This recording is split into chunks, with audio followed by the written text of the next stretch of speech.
जिसे दुनिया आतंक कहती रही, जिसे वैश्विक मंचों पर अब तक ठुकराया जाता रहा, उसे अब पहली सरकारी मान्यता मिल गई है। मान्यता दी रूस ने तालिबान सरकार को आधिकारिक मान्यता देकर पूरी अंतर्राष्ट्रीय राजनीति में हलचल मचा दी है। गुरुवार को मॉस्को ने अफगानिस्तान में तालिबान द्वारा नियुक्त राजदूत गुल हसन को स्वीकार कर लिया। मॉस्को में आयोजित एक खास कार्यक्रम में रूस के उप विदेश मंत्री आंद्रे रुडेंको ने गुल हसन से मुलाकात की और उनके क्रेडेंशियल्स को स्वीकार किया। रूस की सरकारी समाचार एजेंसी टास ने जो तस्वीरें शेयर की, उनमें यह भी देखा गया कि अफगान दूतावास पर अब तालिबान का सफेद झंडा लहराया गया है, जिसने पूर्ववर्ती सरकार के झंडे की जगह ली है। काबुल में तालिबान के अधिकारियों ने रूस के इस कदम का स्वागत किया और कहा कि इससे दोनों देशों के संबंध और ज्यादा मजबूत होंगे।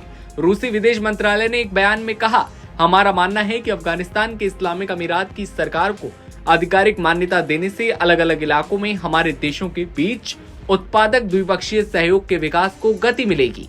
मॉस्को में एक खास कार्यक्रम में रूस के उप विदेश मंत्री रुडेंको ने नवनियुक्त राजदूत गुल हसन से मुलाकात और उनका परिचय पत्र स्वीकार कर लिया।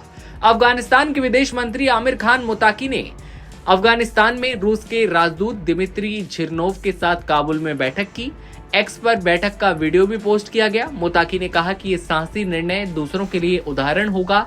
अब जब मान्यता की प्रक्रिया शुरू हो गई है तो रूस सभी से आगे है।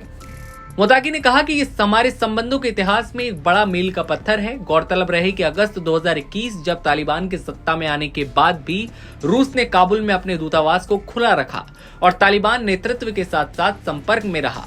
रूस सरकार ने कहा कि उसे व्यापार और आर्थिक इलाकों में सहयोग की महत्वपूर्ण संभावनाएं नजर आती हैं और वो ऊर्जा, परिवहन, कृषि और अवसंरचना परियोजनाओं में काम करने की योजना बना रहा है। इसके अलावा शिक्षा, संस्कृति, खेल और मानवीय क्षेत्रों में भी संबंध मजबूत करने की इच्छा जताई है।